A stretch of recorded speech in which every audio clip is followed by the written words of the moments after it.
talaga.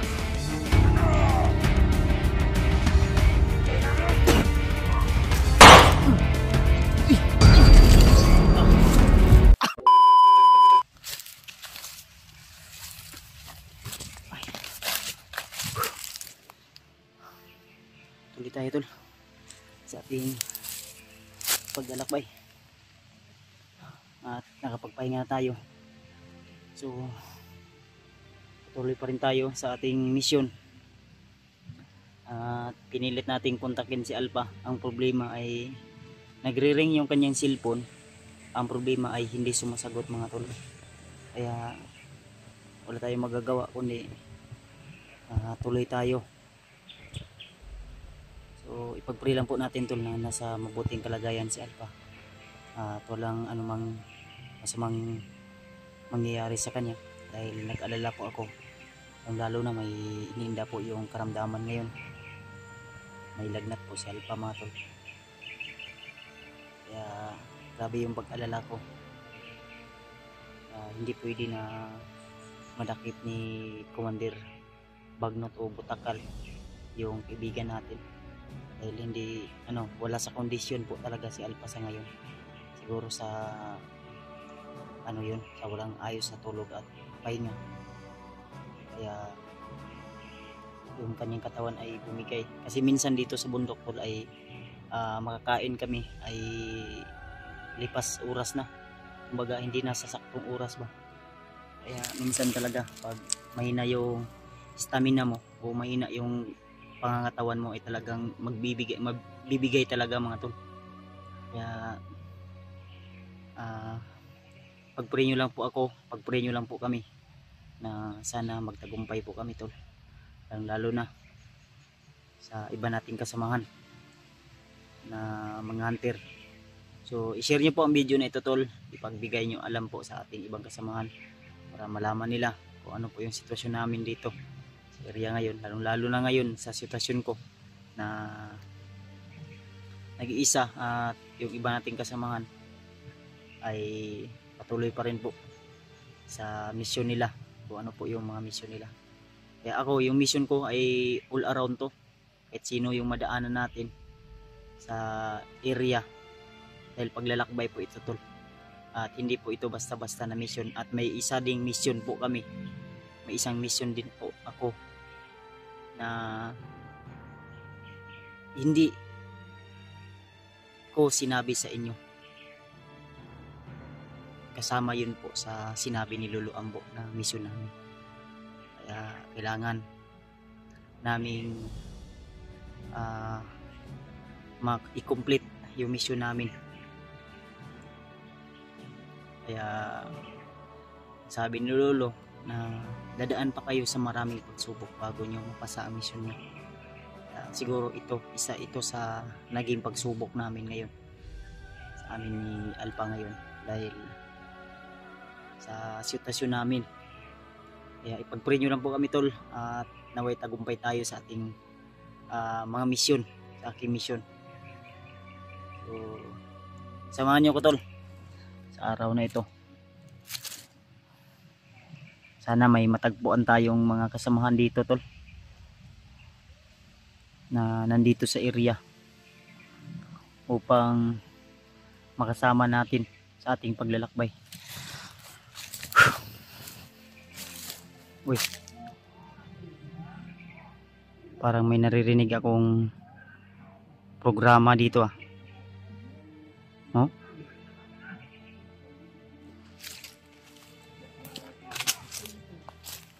Parang dala ng hangin siguro.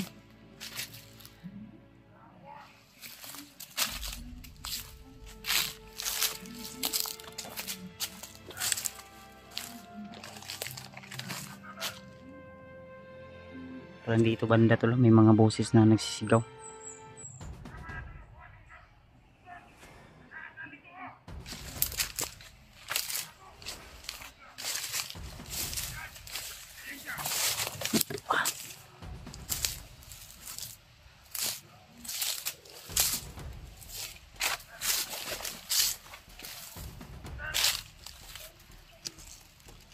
Parang may nakapula sa unahan.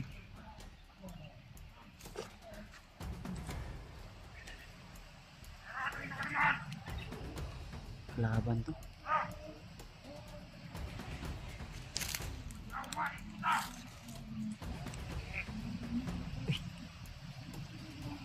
Kasi patakal to ah. Patakal.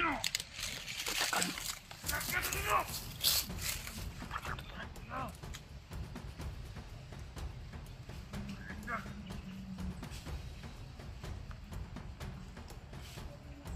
Si Kumandir patakal to. Siya pa yung naririnig ko. Siya pala yung naririnig ko.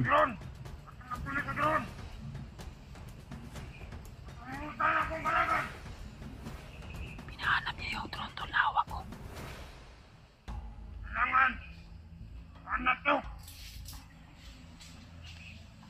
Katahan niyo dyan! Lawan ko na! May ayam ka ba? Pinuhay mo wala si patakal pag matayam ka talaga. Entol, Dapat nakuha nito! huwag lang tayo masyadong lalapit tol. Magmamasid lang muna tayo. Kasi marami siyang kasama to. Ayun, nasa unahan. Ay, sa mga tantuwa nyo! Kayo mga mahina! Galit na galit siya. Kayo! Gusto niyang ipakuha sa akin yung drone. Ayaw talaga yun! Lakas ka sa akin! Hindi ka kami nakikita! Ayaw na kayo umalik na! Uhulihin mo siya! Ulit! Kagaya ng dati! Gagawin ko siyang isang asang sinusunuran! Kaya yan! Ikaw! Kapatan mo nga! Kakati ka naman! Kaya mo tawan!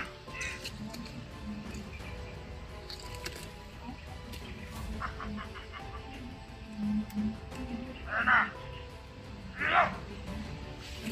Hayop ka talaga, butakal. Ano ka dyan? Hindi pa ngayon ang tamang oras. Hindi pa ngayon ang tamang panahon.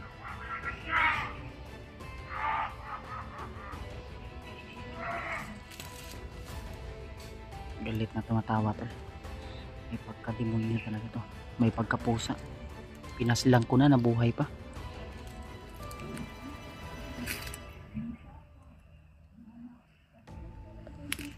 Ayan ito, hara.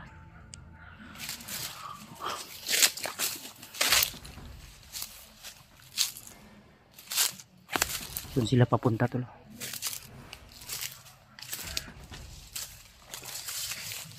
Susundan natin to.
Alam nyo, ang karusahan ko! Pag sino magkagaw sa akin! Huwag ko na bilimuhan!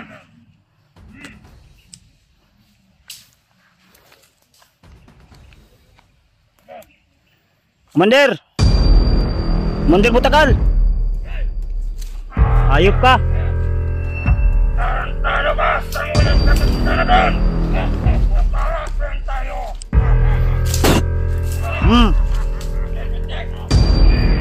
Ayop ka? Buhay ka pa bala?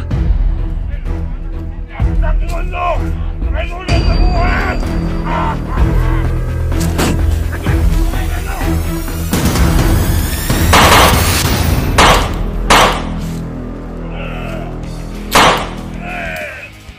Uy! Ah! Okay din. Tatablan to.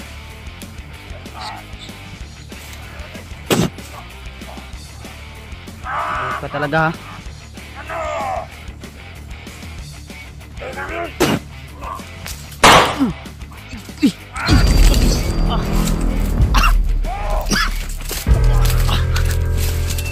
Malakas.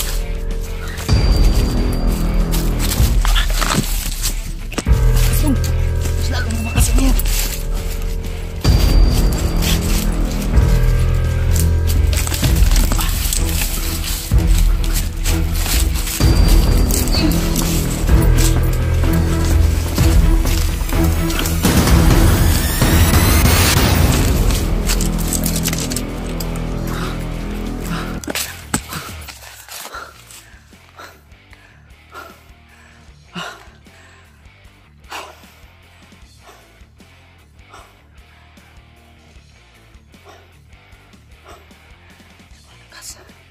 Kunti lang yung takuhan niya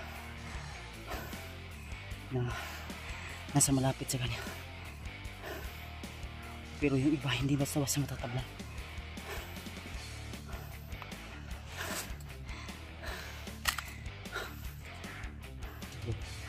Hinahanap na naman ako. Galit na galit. Mas lalong lumakas si Commander Butak nga lang yan tol. Hindi matatabla ng bala. Yung ibang bala natin ilagan.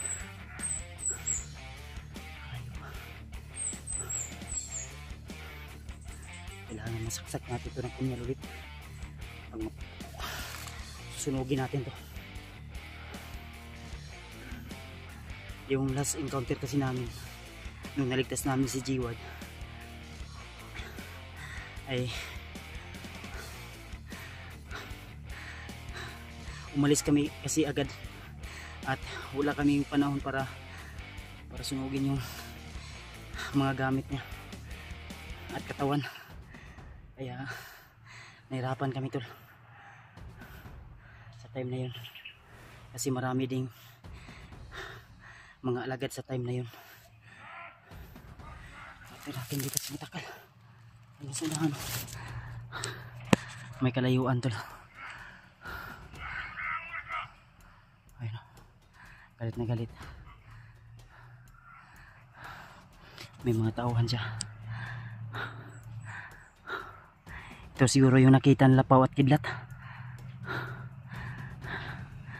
Nandito din sila Pau at Kidlat sa area na ito tol. Kaya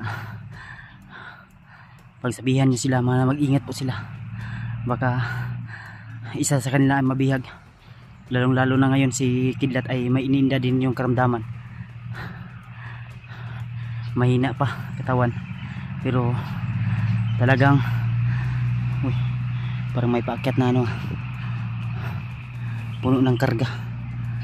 Baka yan na yung sinasabi ng mga supporters natin na nagchat sa akin na mga kargiminto nila, mga baril, bagong recruit na tao, mga tauhan nila.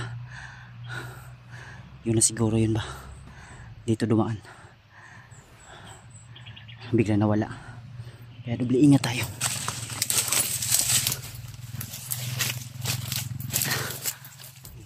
Talagang gusto niya maghiganti sa atin, pero hindi ako patatalo tol, hindi ako pa huhuli sa kanya. Talagang kung may balak siya sa akin, mas uunahan ko pa siya. Pag-pray niyo ko tol, sinubukan kong nilabanan siya, pero malakas yung kanyang kapangyarihan at may dumating na tauhan din, kaya umatras ako. Kasi yung iba hindi basta-basta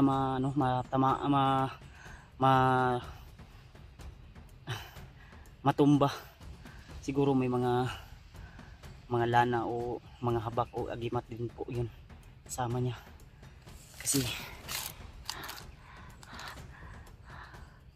di agad matutumba, biglang nawala.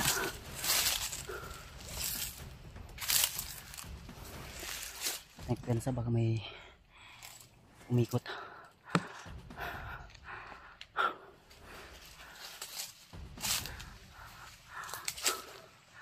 Kailangan muna nating magbakod orasyon.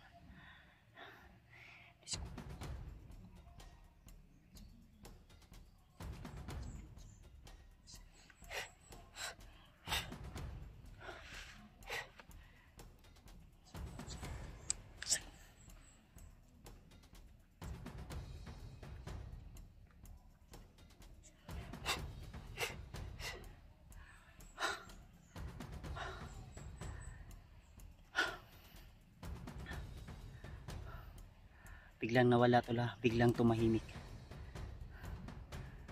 Hindi magandang sign ito.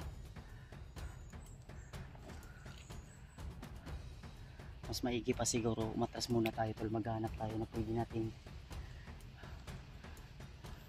mapapahinga at magplano. Subukan ko ulit na kontakin si Alpha ngayon kung sasagot siya sa aking tawag. Subukan natin tol, subukan natin.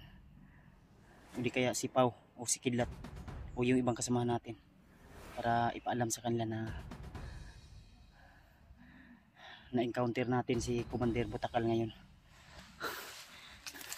Magbibigay kayo babala tol na hindi basta basta si binasag yung bakod ko, yung puder ko. At may naririnig din akong parang may event siguro. Hindi ko alam kung saan banda yan kasi malakas yung hangin. Makadala ng hangin. Kasi nasa ano tayo, baba konti ng bundok na ito. Bigla nawala at tumahimik bigla tula. Kaya mag-ingat tayo.